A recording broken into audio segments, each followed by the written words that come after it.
Welcome into the Hot Read podcast for Friday, May the 24th. I'm your host, Easton Freeze, director of published content here at BroadwaySportsMedia.com. We're also brought to you by the 440 Podcast Network. You can follow me on social media at Easton Freeze. I am joined on this Thursday afternoon for a live taping by producer JT, who you can follow on social media at JT_Ruhnke. JT, how are you? I'm good.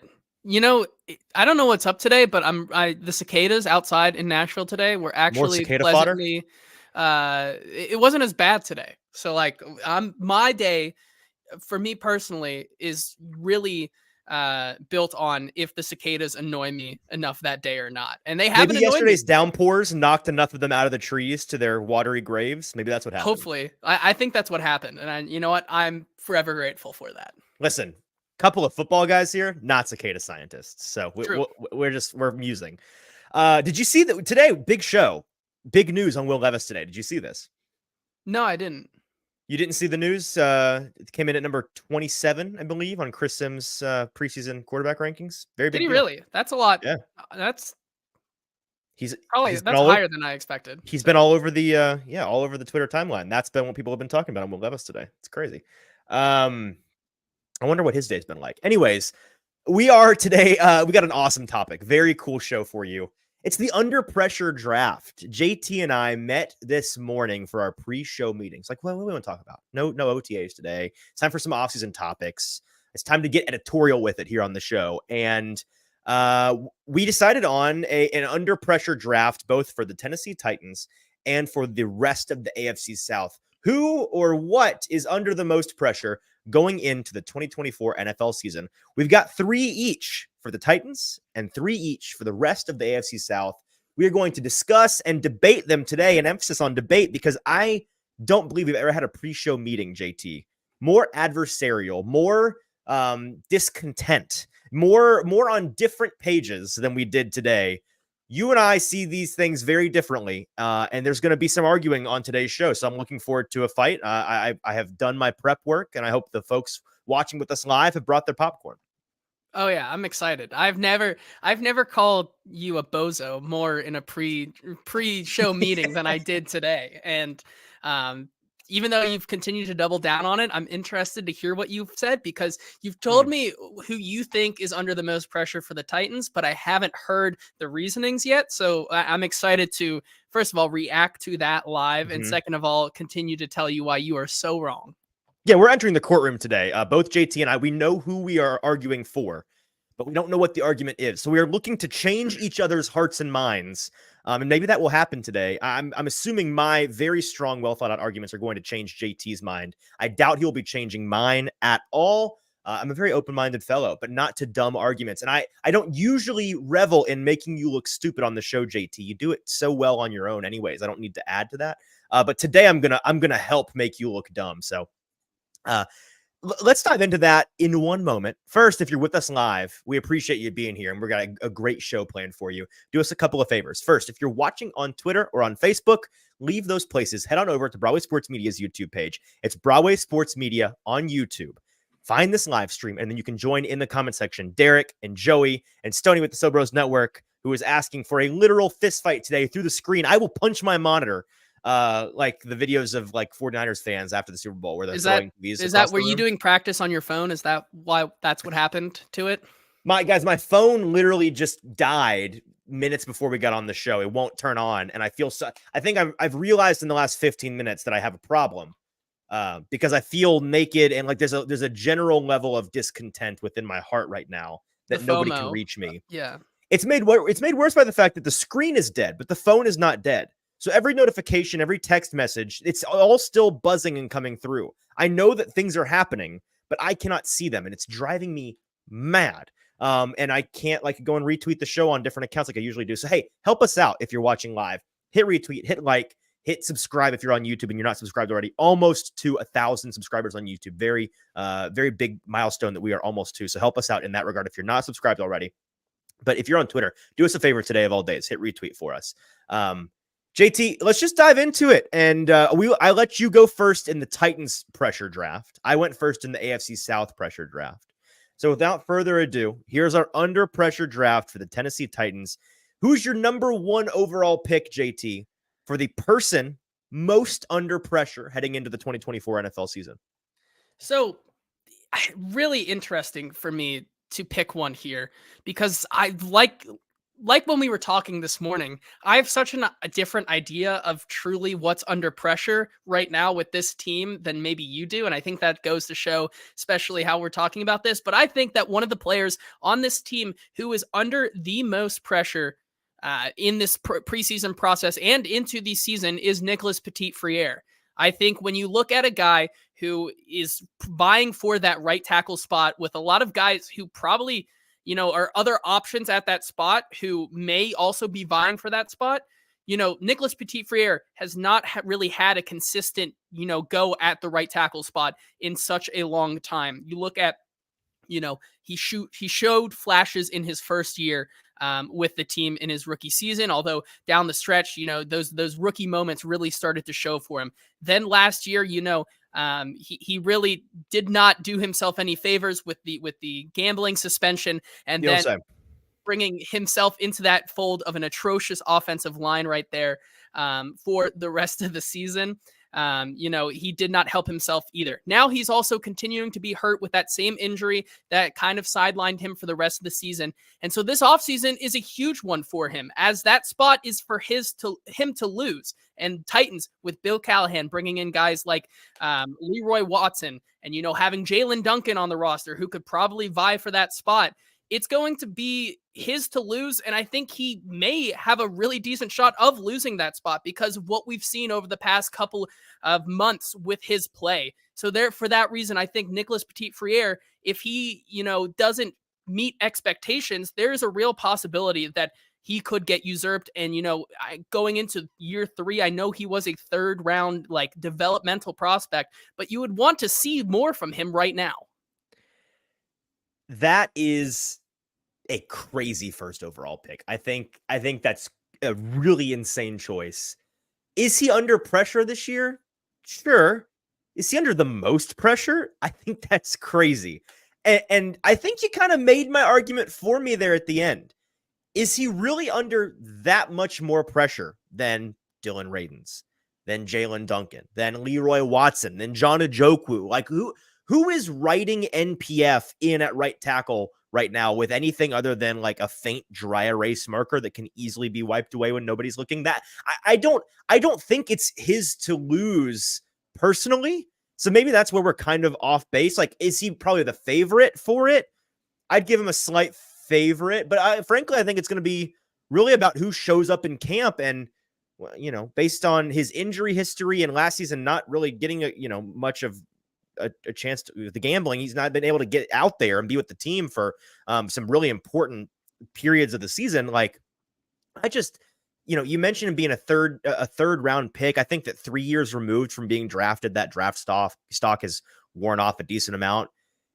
And I just see all of these guys. I see NPF and Radins and Duncan and Watson and Njoku all kind of in this basket of guys that don't have a starting job and are in the running to earn one, that if they, the guy who ends up winning it, I'd imagine would easily be replaced if he did not perform well. So I don't see him as having that much pressure.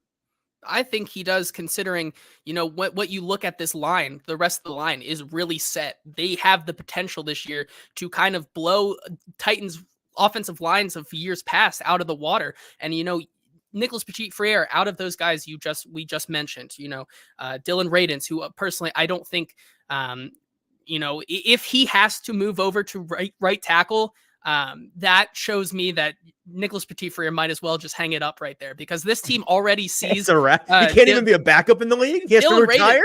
Dylan Radins is currently being looked at by this team as a right guard.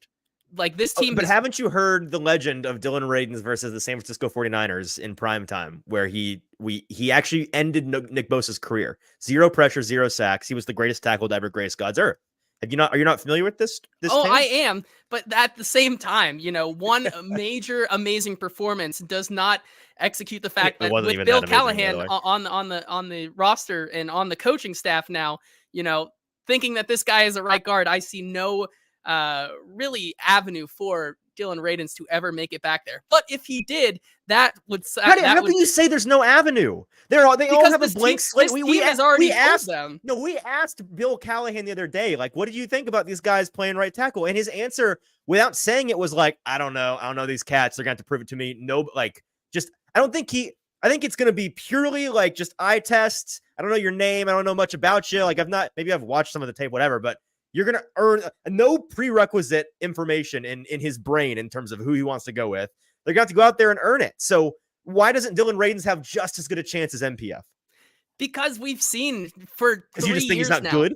I don't think Dylan Radins has what it takes to play on the outside reliably. And you think MPF does for sure? Are we positive? I think he has a lot of better chance to do that than Dylan Radins ever did. I'm not going to look at one game from Dylan Radins where he was just playing absolutely on fire and put that over. Again, he wasn't. I don't want to. We don't need to promulgate this lie. I'm aware. It was a fine showing as a rookie.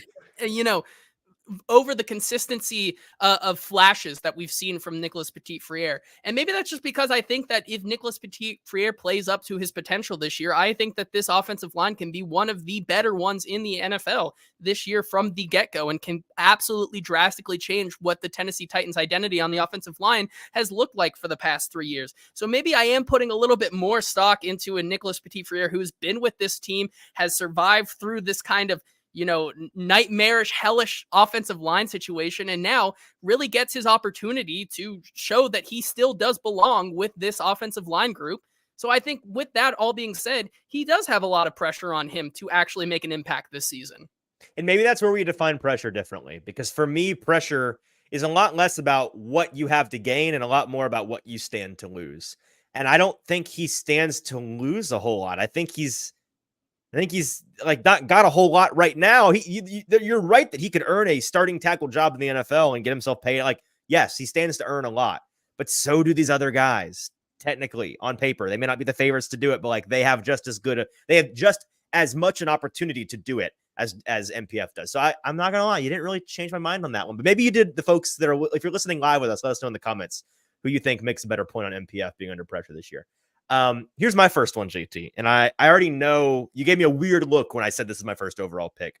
I don't think MPF is under nearly as much pressure as his new coach, Bill Callahan. I think Bill Callahan is under as much, if not more, pressure this season than anybody else in the Titans organization. And here's the reason why.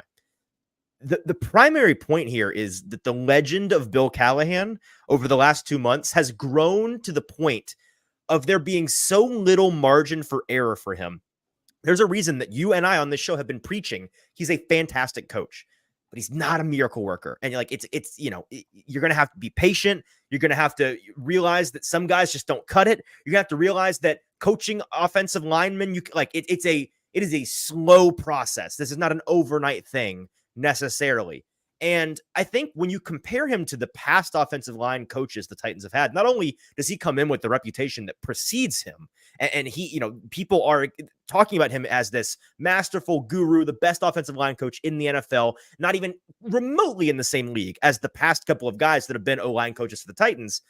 He also comes in without the plausible deniability that I think those past coaches had, with the minimal talent to work with in that room. Like, Bill doesn't really have much of an excuse when you look at the people he has to work with. You've got arguably the best lineman that was available in the 2023 draft in Peter Skoronski, second-year player, surgery behind him, clearly bulked up, clearly stronger, clearly more comfortable in his role as a guard than the tackle position where he played in college.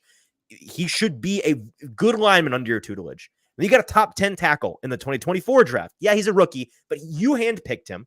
It was a somewhat controversial selection at the time, and he's being given the benefit of the doubt. The Titans organization is being given the benefit of the doubt for that pick. Primarily, JT, what was the number one thing folks were saying? Well, if Bill Callahan likes the guy, who am I to say that was the wrong pick? But that is laying at the feet of Bill Callahan. And then they went and signed a young veteran center in Lloyd Cushenberry that is supposed to be a bona fide starter, a plus starter for them. And so 3/5 of this offensive line at minimum, even if they have, like, if it's a disaster at right tackle, disaster at right guard, 3/5 of this offensive line is undeniably talented enough, is being brought in under the auspices of expecting a minimum level of performance where Like in the NFL, when 3/5 of your O-line is talented enough to work, that is enough for you to function as a team just fine. You could have how many NFL lines where it's like 5 out of 5 guys, these guys would be starters on any team? It's not many of them, right? Like you got to work with what you've got in the NFL. And the Titans in the recent past have had like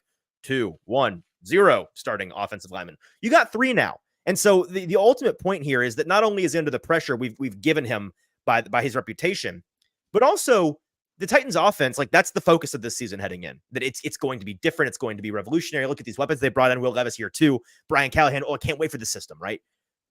Who's responsible for the straw that stirs that offensive drink? It's Bill Callahan's offensive line. All of the work that they have done, the team has done to this roster for this year to work with Will Levis, for this year to work with the new scheme, it can't properly function without his unit improving in a hurry. So that's why I think Bill Callahan is under a significant amount of pressure this season. To say that Bill Callahan is under pressure is one of the most heinous things I've ever heard in my entire life. Did you have that scripted out? Was that going to be the response no matter what I said? I think just uttering the words that Bill Callahan is under pressure, first of all, it is absolutely diabolical and disgraces his name. I just laid out a fantastic argument, and it just, Bill I think Callahan, it went in one ear out the other. Here's why I think your argument is null and void, because Bill Callahan, I just don't see him failing with what he's done right now. Well, that is such an unfalsifiable response. When you look he's not under context, pressure because he can't fail. Huh? Because when you look at the context, and maybe this is my year to do it because you did it last year and you got absolutely burned on this, and maybe it's now mine. I'm not doing it. I do not I'm see sure as hell I'm world, not doing it. I do not see a conceivable world where this offensive line this year is any worse than it was last year. And I know that you said that to Mike Herndon last year, and guess what? It absolutely blew up. I did not say it to Mike Herndon. I said it to everybody repeatedly for months. Okay. Get well, that right. let me say that to me now. I'm saying it to everyone as well. Okay. I do not see a world in which this offensive line is worse than last year. I think that this line, and it's a big key distinction right there, is because in years past, the guys that they have brought in for these offensive line, you are right that it is a little different this year, because the offensive line, players that they have brought in years past for the offensive line coaches probably were not necessarily decisions made by the offensive line coach. No. I think a weight that Bill Callahan has to bring in the guys that he knows can work because he has the experience and he has the years on years of doing this, I think speaks volumes. You look at a guy like Lloyd Cushenberry, who when they talked to him about Lloyd, he was over the moon ecstatic about bringing this guy in, saying we have to have this guy, a young guy who, is going to work in the Bill Callahan scheme that he almost feels like he wanted in Cleveland before he was drafted, right?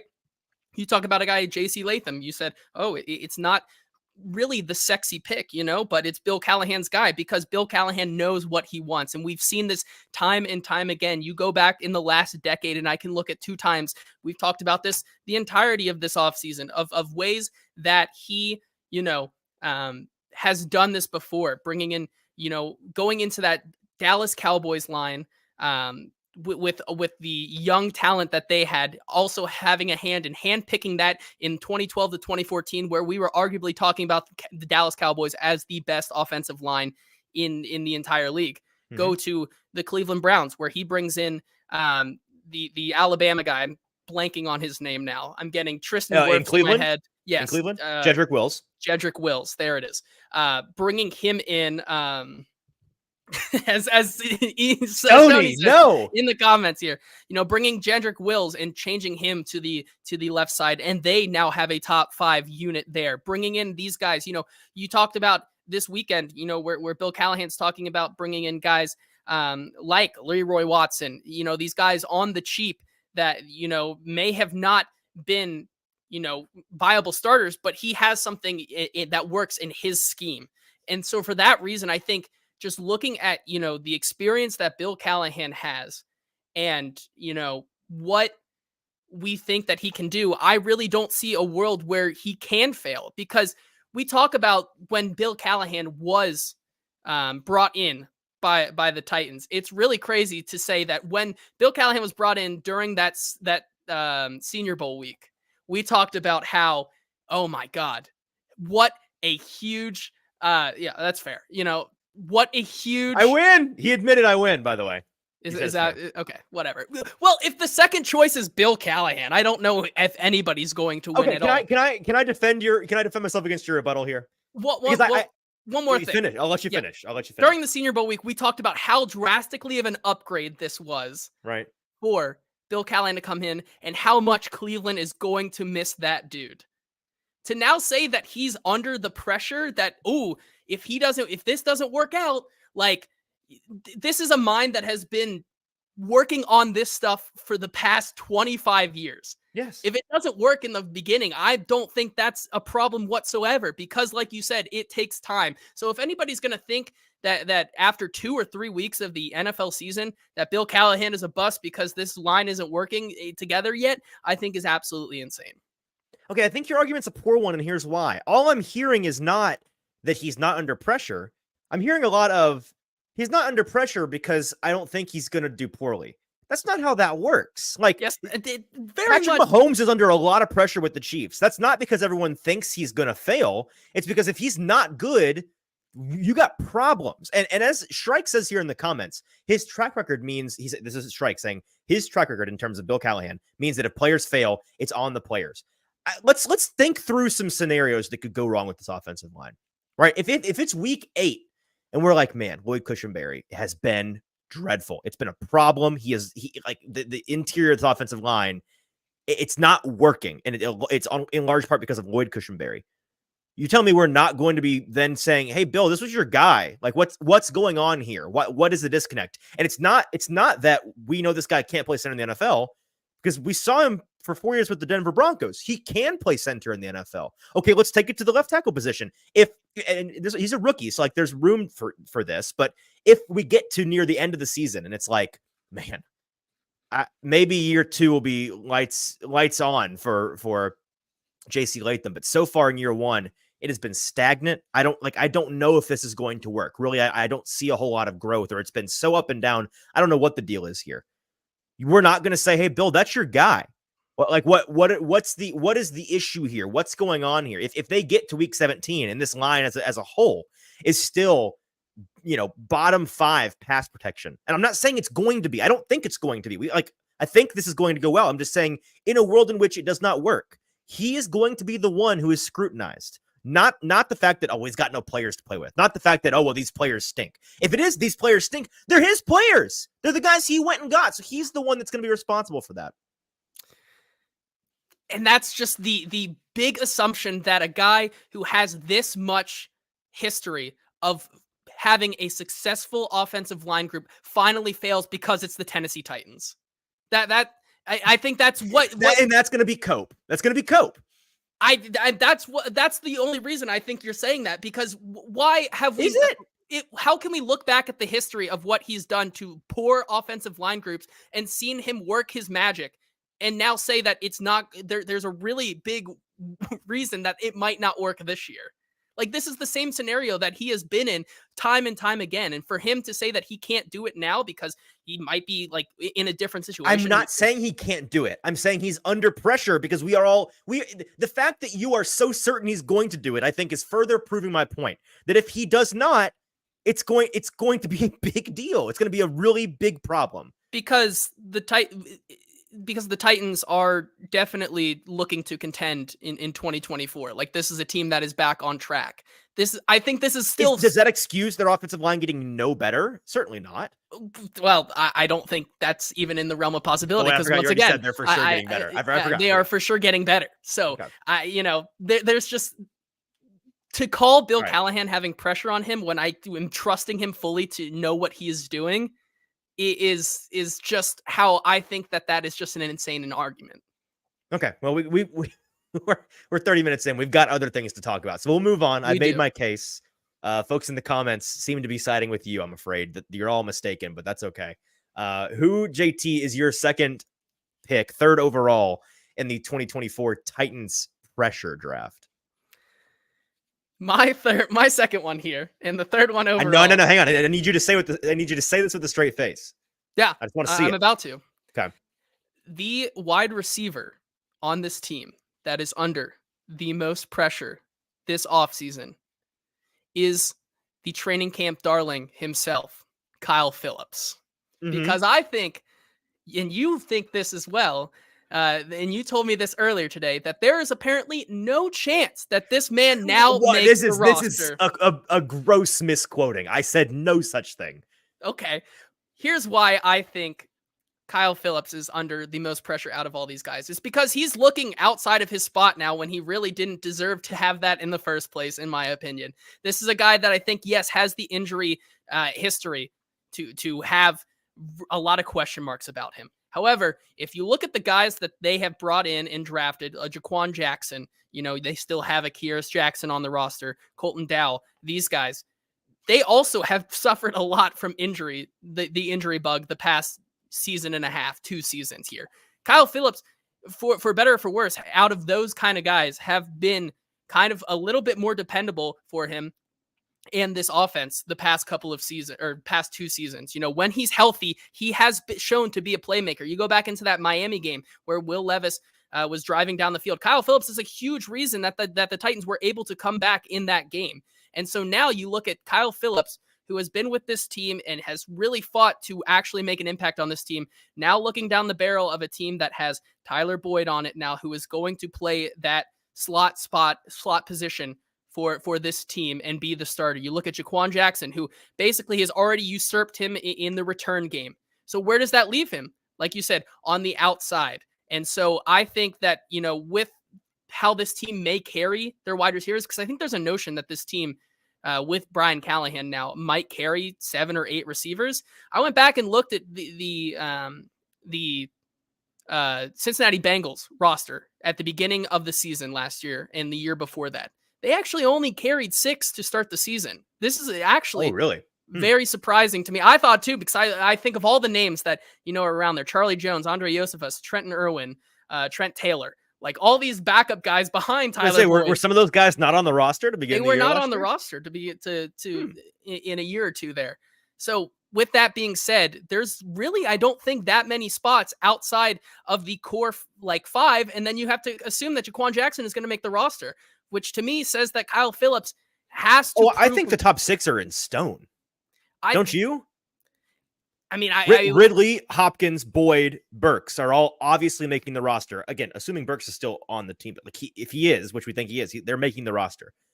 NWI is making this roster. Jaquan Jackson is making this roster. I don't see any world in which those 6 guys are not on this roster. And so I think it's a fight for the 7th spot. For the 7th spot, if they keep one there. If they keep a 7th spot, which is why I think that Kyle Phillips has the most pressure and the most to gain or lose this offseason and through training camp. So I think that's a decent argument on your part, much better than MPF, but I'm still going to try to dismantle it here. You say there at the end he has the most to gain or lose. Does he have much to lose? Like, let's go back to World War II, right? Like the Axis powers during 1940, 1941, the heart of the war. How much pressure were they under to lead? A lot of pressure, right? Super under pressure. By 1943, how much pressure were the Axis powers under? None. You know why? Because they lost the war, man. And I think Kyle Phillips, how much pressure that's my question. How much pressure can you really be?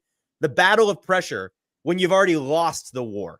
And with Tyler Boyd on this roster, listen, anybody that knows me and knows my coverage of this team knows that I have been arguably irresponsibly high on Kyle Phillips the past 2 years. I mean, he is the training camp practice warrior. He is mesmerizing when you watch him on the practice field.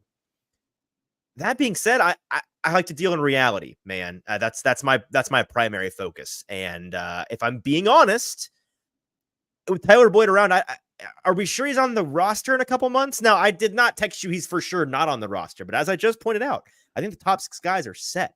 And now that you say that they only, in Cincinnati, they've been keeping 6 every year. I'm starting to entrench myself even more into the, I don't know if he's making the roster, man. It's like Kyle Phillips, he's not contributing on special teams. He's not versatile in his deployment. He's a slot only guy. He's not consistently available. Not necessarily his fault, but that's just the reality of it. Why would you keep two slot only guys on this roster in Tyler Boyd and Kyle Phillips? I don't think they're doing it. And so I don't know if you can say he's under pressure if it's Jover. It's never been more over for Kyle Phillips right now than it has been in the past, I'm afraid. It's hard for me to see you elevate an NWI above a Kyle Phillips when they were realistically in the same situation. What does Kyle Phillips have to lose? He's been on the roster for 2 years. He has a roster spot to lose. Do you know what NWI has done the past 2 years? Score multiple touchdowns. You know what Kyle Phillips has never done in the NFL? Find the end zone. Not once. Can we attribute that to Kyle Phillips, or can we attribute that to the offensive coordination and deployment of Kyle Phillips? Well, it's partially that, and it's partially because the other half the time he's not available to be out there. So,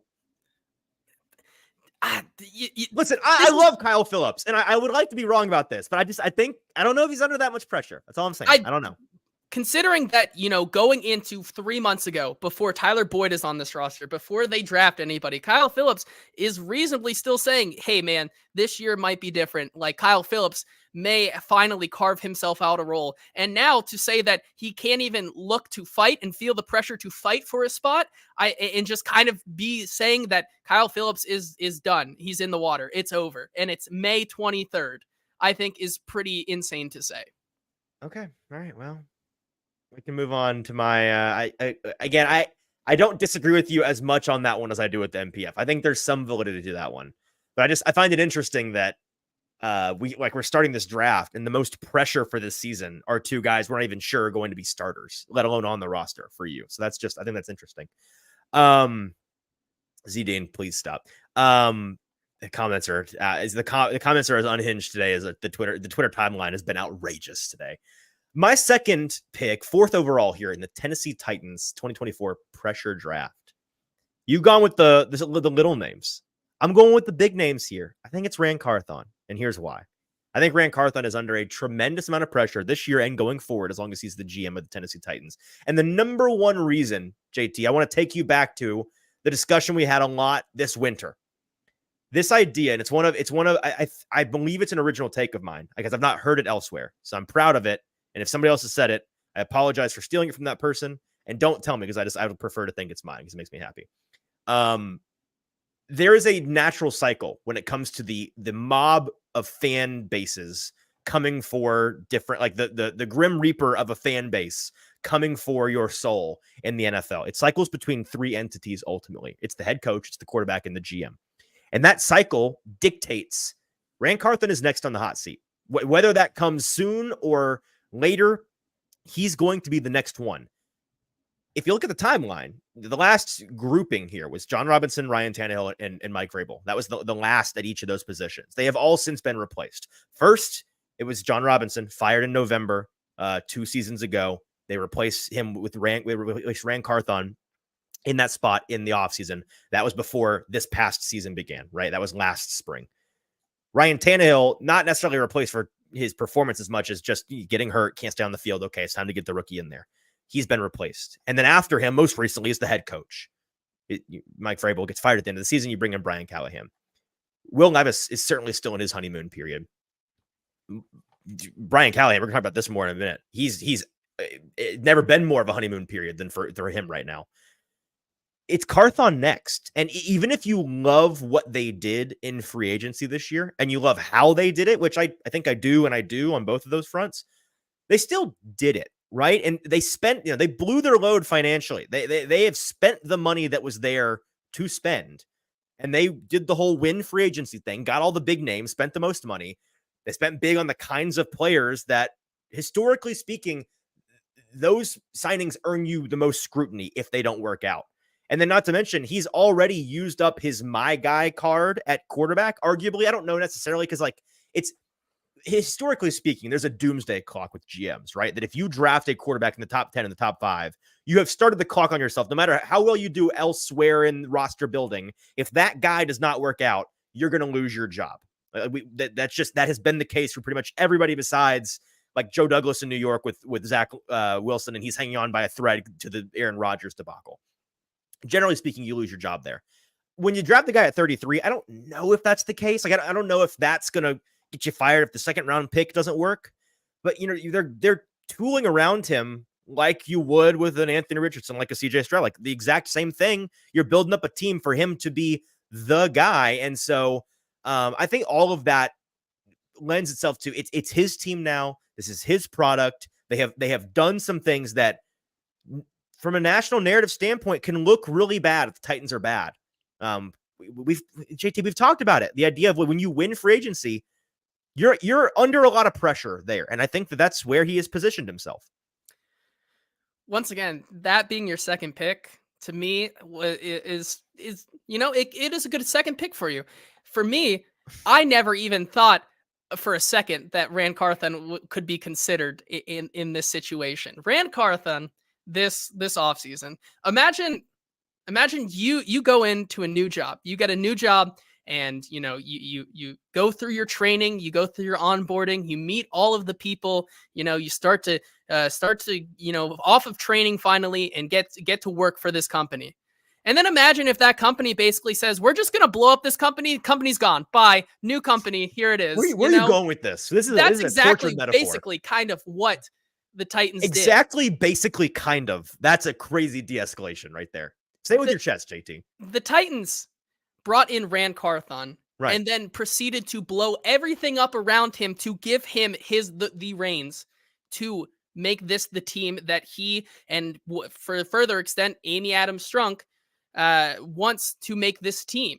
Ran Carthon even said himself, and we've taken this a bunch of different ways, but this really kind of was his first draft that he was truly the guy. Last year he comes in at the early portion of the draft cycle with this team, and he works and collaborates with this team, a word we haven't heard in a long time, but collaborates with this front office, and it probably wasn't all of him. He wasn't the guy running the show back then, as we've come to learn now.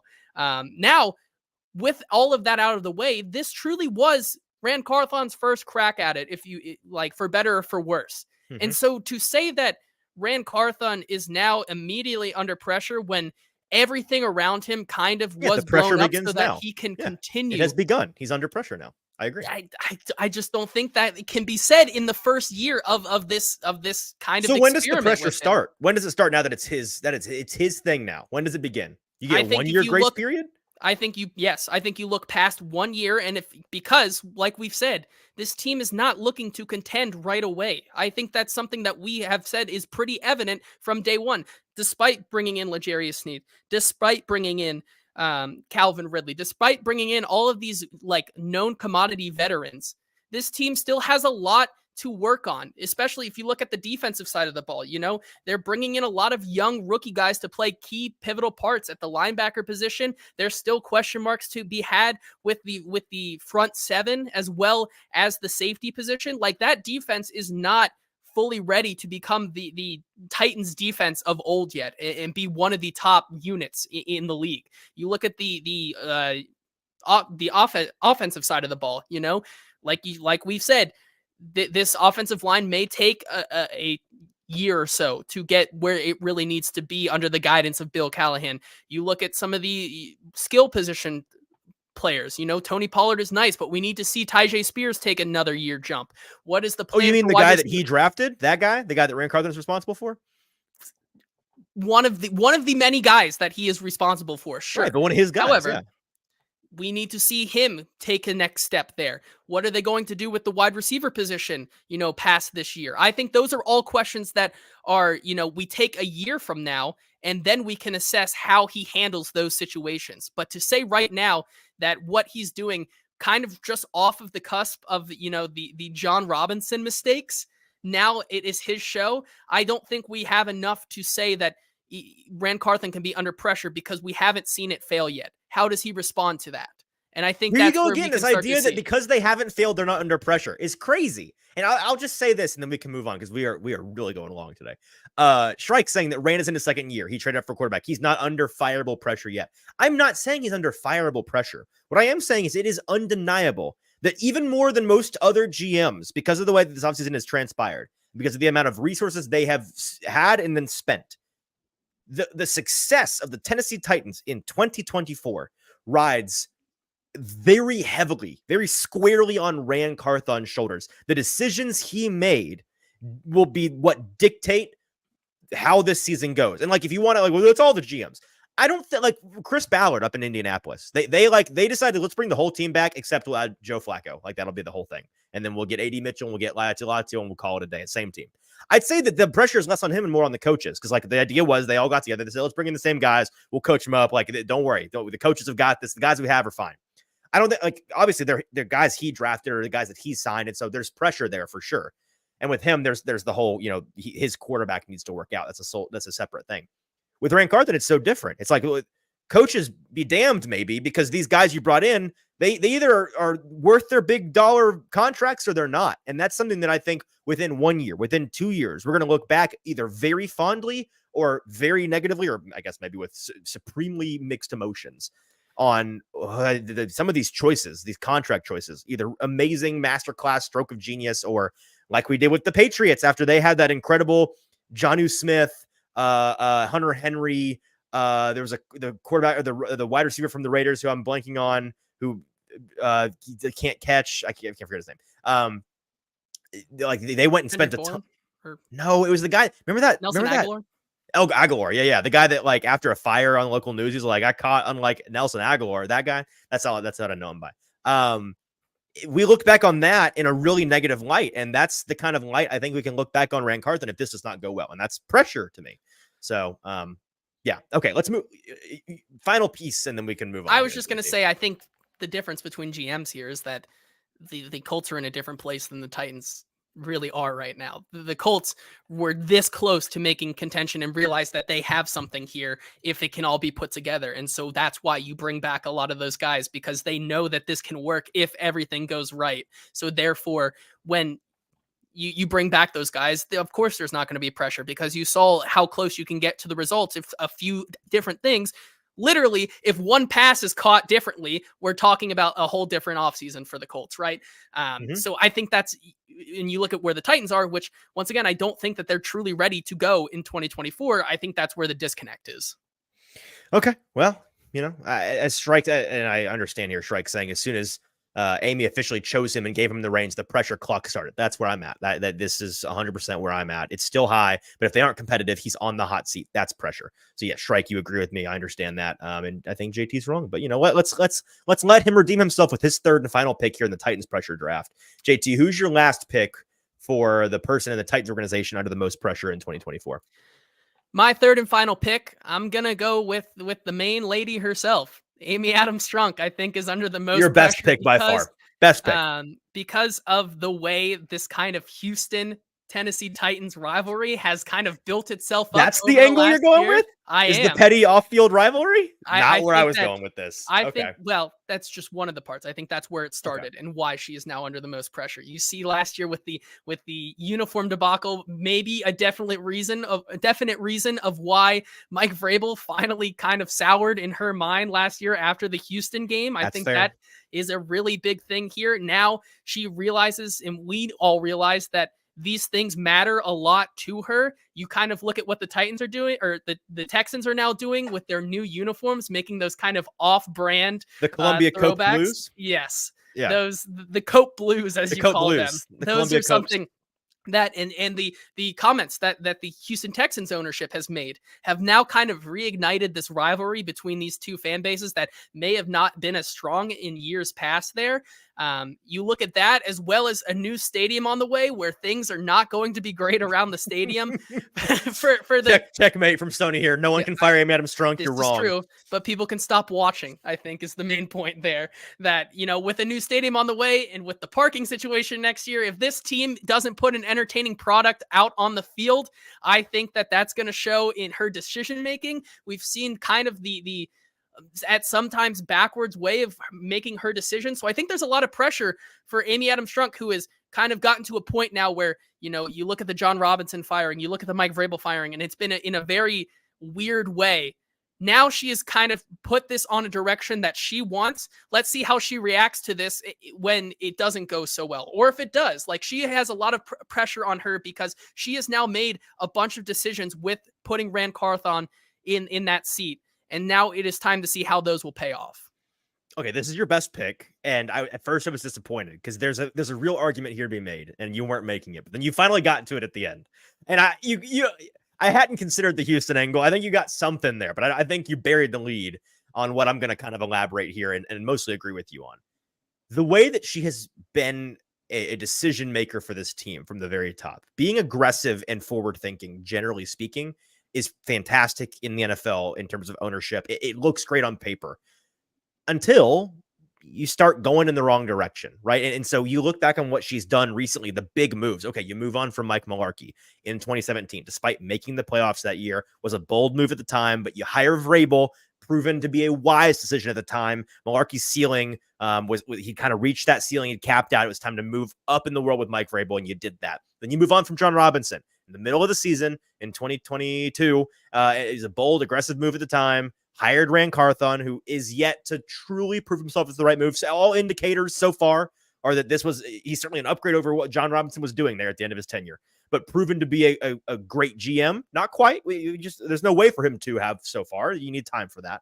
All of these kinds of moves she's made, they were anticipatory, right? They were anticipating a ceiling of a guy, a ceiling for the franchise, and trying to upgrade, not accepting mediocrity. And again, on paper, that aggressive forward-thinking attitude is fantastic. But when you make one misstep, like it is a risky, high risk, high reward situation when you're operating like that, because one misstep, man, and people they'll stop trusting your decision making. If it's proven that she botched this head coaching hire with Brian Callahan, and it's not working. He's fired within 2 years. The next guy that we bring in for, the Tennessee Titans, do you think she's going to be at that podium and folks are going to look at her with no skepticism? Right? If Rand Carthon proves to be a complete and utter bust, no better than John Robinson, time proves it that way. Again, I don't think he's going to be, but if that's the case, the pressure is going to be on her big time, and folks are going to question her. They may not question her dedication to the team, and it's not going to be like a David Tepper situation in Carolina where you're just hated by the fans for non-football reasons. But people are going to question her ability to make football decisions. And as soon as she loses that validity as the controlling owner of the team, that's a big deal. And so she's under a lot of pressure to keep that. And I think she's put herself under that pressure by making these aggressive decisions. I agree with being aggressive here, but again, you're all in at the poker table, and you better not be bluffing is all I'm saying. I think that's a great way to put it at the end there. You make it's kind of like those home poker games where it's like, I'm going all in. You're only 20 down, so it's like not the end of the world if you get screwed. It's the unwise, and maybe that's why, who's going to fire Amy Adams Strunk, right? Who's going to, what's going to happen there? Why can't I just keep doing that? But the way that the decision making has gone has led to now something that could possibly be a better future and outcome for this Tennessee Titans team, which means it better work this time. Okay, here's my third and final pick for the 2024 Tennessee Titans pressure draft, JT. I think our list would be silly and dumb if it did not include Will Levis. So Will Levis is my third pick here. And the argument is relatively simple. I would not have put him on this list 3 months ago. But this team has done well in the offseason to give him no excuses, which is a very good, very responsible thing. It's going to make his life much easier. That is a thumbs up. But it means he has no excuses. And when you don't have any excuses as the quarterback of an NFL team, you're under a lot of pressure. And in his second year as a second-round pick, we've talked a lot about how this is the prove-it year for Will Levis. You have got to this season, if nothing else, prove to folks that you're the guy that they should be going into 2025, 2026 with you at the helm, building around you. There's a lot of inherent pressure there. And when you have upgraded the wide receivers in the way that they have, you've got 3 bona fide starting NFL caliber receivers, veterans, guys that are going to make your life easy. They're going to be reliable, QB friendly guys that are where you need them to be, when you need them to be there. And then you've got decent depth now in NWI and Traylon Burks and maybe Kyle Phillips, we'll see. The offensive line situation. You've got 3 out of 5 guys up front that should be reliable, trustworthy. Like at least one side of your line should not get you murdered every single time you drop back.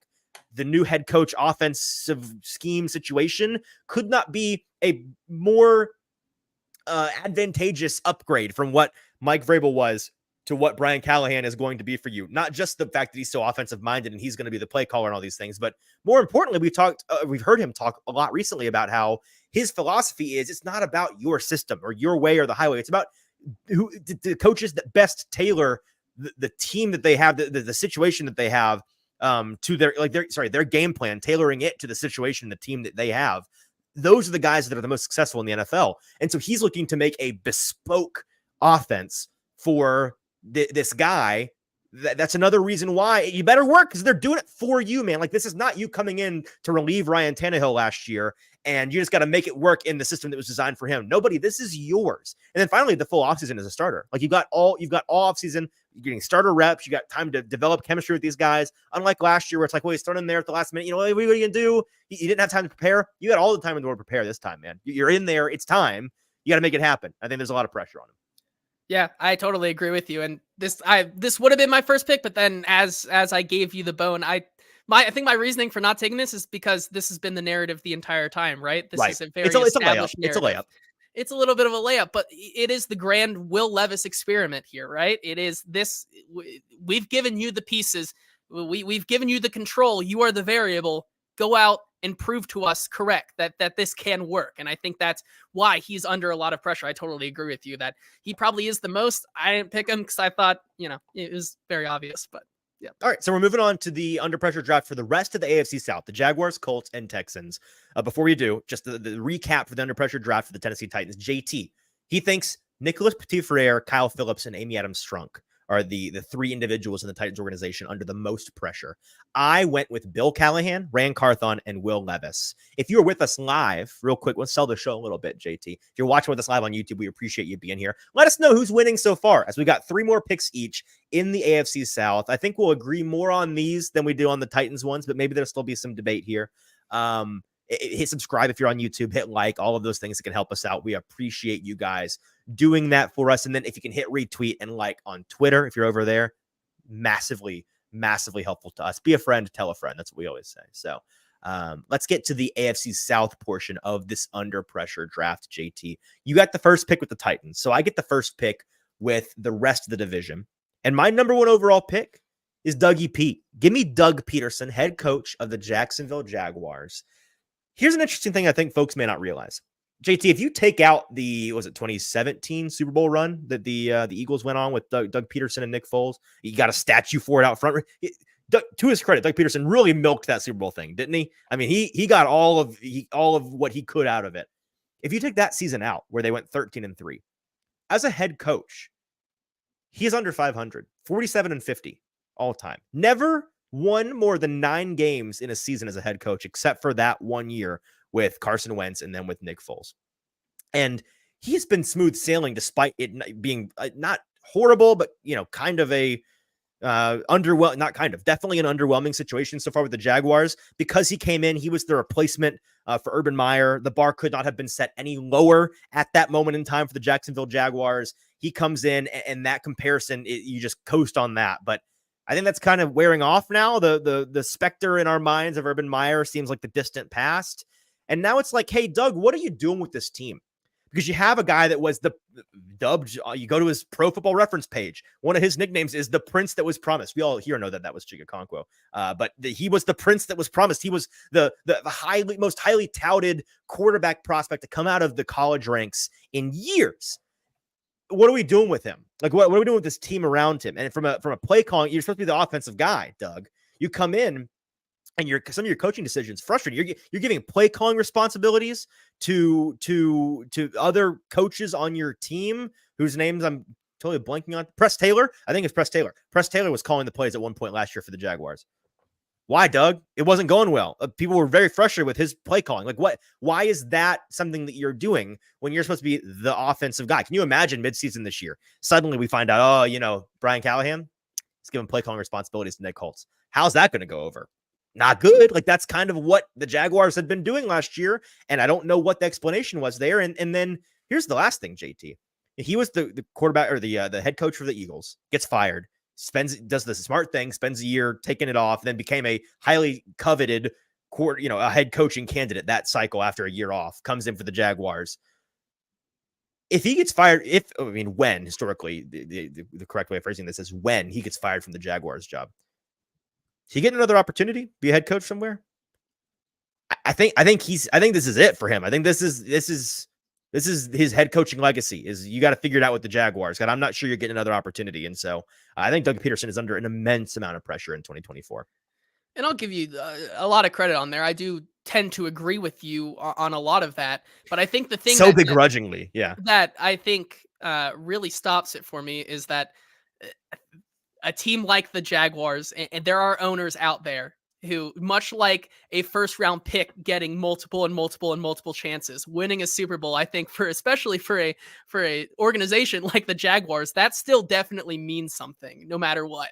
Like, he's done it once, he can do it again. And an organization like that, I think, is going to cling on to that.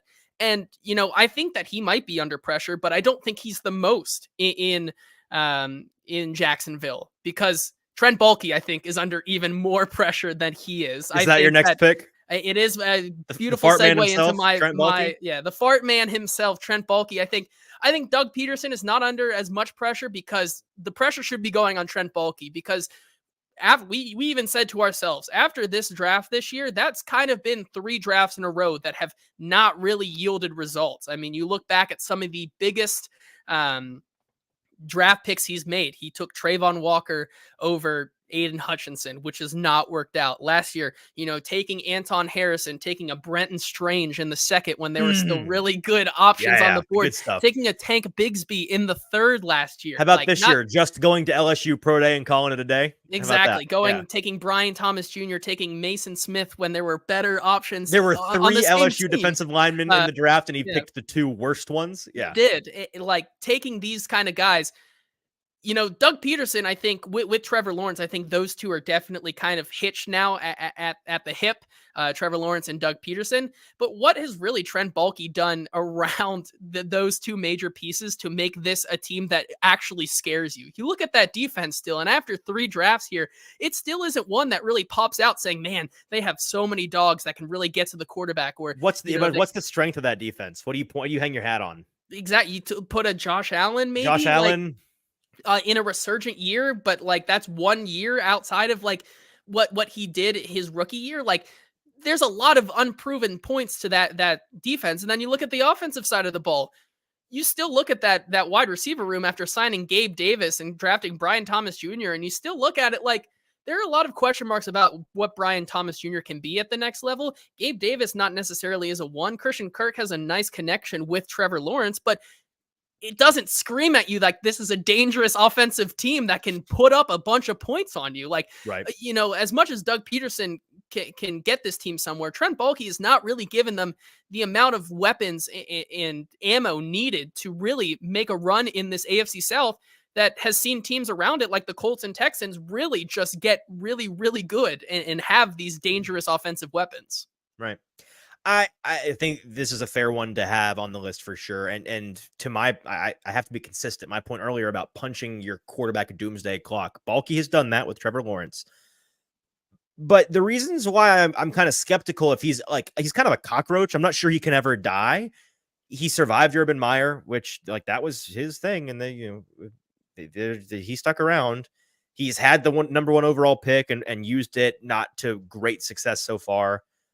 He's made a handful of very easily, as you pointed out, very easily criticizable draft decisions. Criticizable, that's a word, right?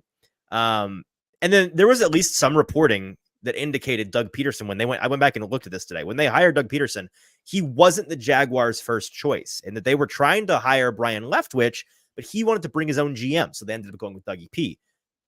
The owner down there, Khan, who was his first name? Shad Khan? I think it's Shad. Mr. Khan, the owner of the Jaguars, weird fella. And I just don't know if he's just kind of content with Trent. What's it going to take for him if Trevor is a bust? Are you sure he's getting fired? I don't know. I don't know how that operation works down there. So that's my only pushback. Yeah, the Jaguars are a weird organization. I think they might show up again or 2 on this list of people who are under pressure. So, well, let's move on here. Here's my second pick, the 3rd overall in the AFC South pressure draft. Again, this is not including the Titans. We've already been down that road. So the other 3 teams, I don't want to do. I don't feel good doing this. I really don't. It brings me no pleasure. However, I have to. I deal in reality. I deal in truth. I deal in justice. These are tenets of who I am. And also humility is on that list as well. I have to put Anthony Richardson on this list. And the reason why, he's my quarterback won 2 years ago, loved the guy, loved the player, still love him, still think he can be awesome. But I don't know if you've noticed, JT, he's kind of already been anointed as the dude, or at least a dude, based on last year, which, fair or not, that has kind of already happened. And when you look back, okay, he played less than 4 games, 50 completions, less than 100 attempts, 3-to-1 touchdown to interception ratio in the NFL so far. Like, I don't know why exactly. Like, I get that it was an exciting less than 4 games that we saw of him, less than a month worth of football. Despite, you take the injuries out, you just some promising things, showed some flashes. Definitely the guy you're rocking with going into this year. Not saying he's not, but is he like your future? Is he your franchise? Are you building around him the way you would a CJ Stroud? No, he's not even close to have has he proven himself any more than Will Levis has? How about that question? What has Anthony Richardson done in his less than 4 games to ingratiate himself to football watchers as the guy in Indianapolis that Will Levis didn't do in his 9 games with the Titans last year? I don't think there really was much. I think they both flashed enough to be the guy this year and then, figure it out from there. That doesn't even begin to mention, hey, what happens if he gets hurt again? This guy, like, he came into the NFL, he's very young, he's very athletic, sustained a concussion that made him miss time last year, and then ultimately the shoulder surgery that required him to miss the rest of the season.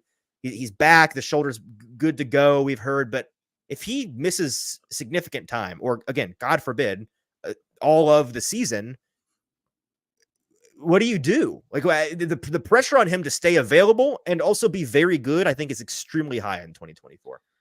Yeah, I think I'm with you on the second part for sure. I think the most pressure is on him just being available. Seeing more than 3.5, 4 games out of him is going to be the biggest thing for this team. And why I say that is because I think that, with Shane Steichen in the building, like this is his guy, through and through. That's what they wanted. And so we saw the flashes, but I think really Shane Steichen has this offense down into what he truly wants it to be.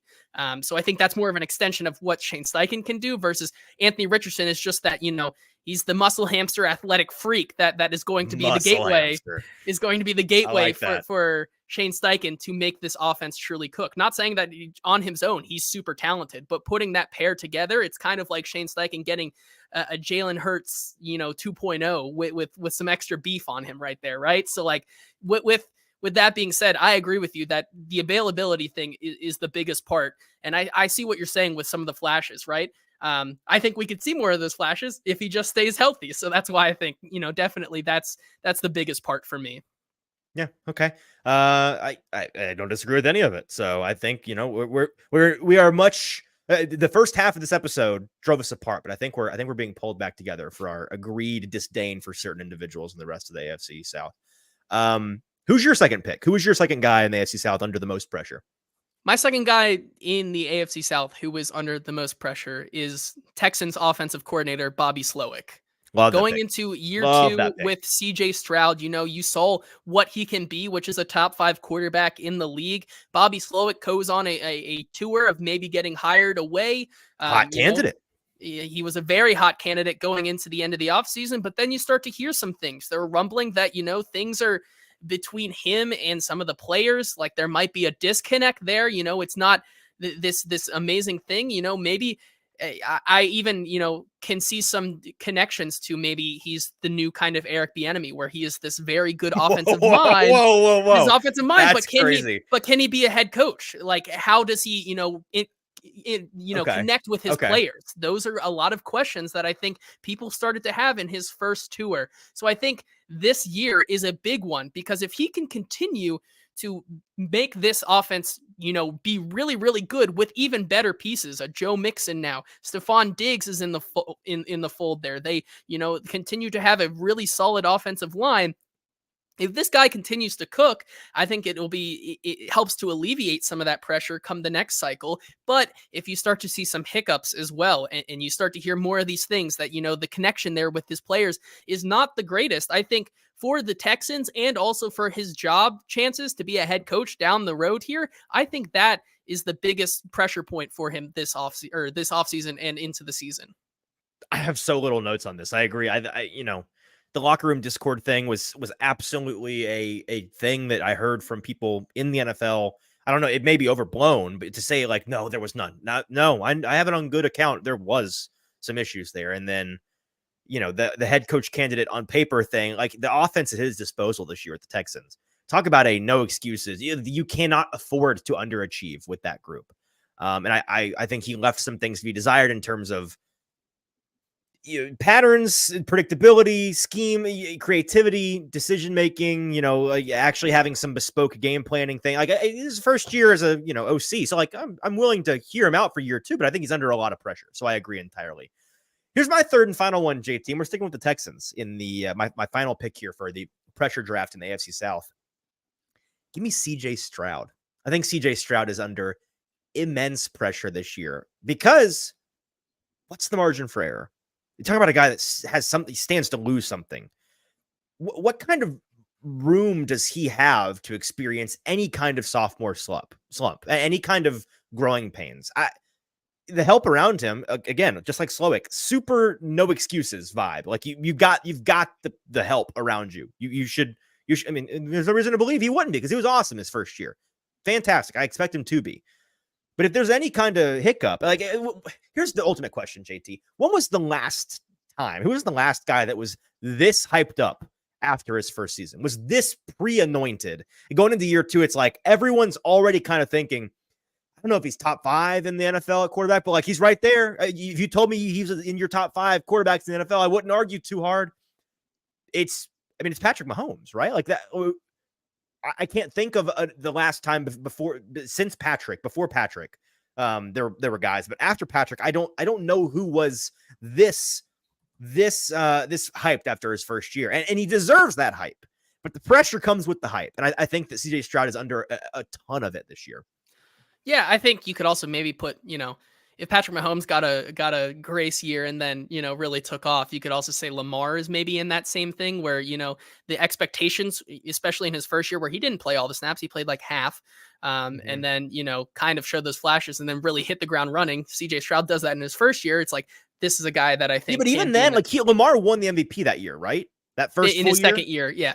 So second year. So I don't think, maybe I'm misremembering it. I don't think we were going into that season thinking MVP favorite Lamar Jackson.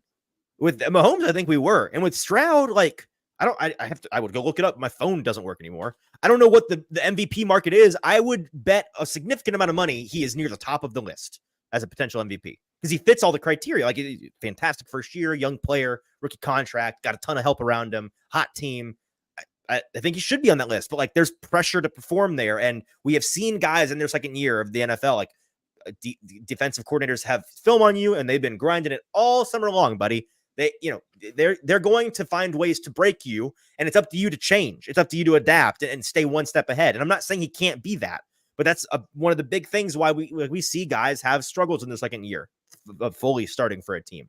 Being the dynamo, being the guy that not just is a fantastic quarterback, but this team, like they are putting it on you, man. Like they're going to ride or die with you as they should, but that means you're under a lot of pressure to perform because you are the straw that stirs the drink. Yeah, I definitely can see that one, and I agree that avoiding a sophomore slump is the biggest thing for CJ Stroud upcoming. And so that leads, I guess, to the last pick here, last pick, going to be a guy that I think you and the audience have very different opinions on. The last guy that I think is under the most pressure that could be under the most pressure this season is Trevor Lawrence. Going back to those Jaguars, look, they picked up. We think the Jags are under a lot of pressure this year, guys. They could better blow up after this year. The whole thing could be a disaster. They pick up Trevor Lawrence's 5th-year option, so he's going into, I believe, year 4. So he's got one more. So he's under contract still. But then again, we start to see in this last kind of year, right before the 5th-year option, this is really where the contract talk really starts to heat up. And, he has a little bit of a difference of situation around him. You know, Joe Burrow and the Trevor Lawrences and all these guys may have had some help with some of the better offensive weapons in the past couple of years where Trevor Lawrence may have not had that. Sure. But you still have to remember that, you know, when we were talking about Caleb Williams this offseason, we're like, when was the last time you saw a prospect this good? Well, everyone starts to talk about Trevor Lawrence, and, you know, he has not really figured it out. And even though he had a slow start with a really bad situation, last year, I think, was the year we were really expecting a breakout from him. And we really didn't see that. He continued to still struggle. And so with that kind of next step in the contract talk kind of coming down the pipeline here, Trevor Lawrence, I think, is under immense pressure, not only for this team who, you know, ended the year on a huge losing streak, but also for his own monetary gain, trying to be one of these top earning quarterbacks. He's under immense pressure to make this work with probably the most weapons he's been given. I wouldn't say they're the most, you know, exciting weapons, but these are the most weapons he's been given to use at his disposal out of any year. So I think he has a lot to prove. Yeah, wins aren't a quarterback stat, but when we're looking at his resume, Trevor Lawrence, 3 years now in the NFL, he has won one playoff game. He has won one division title.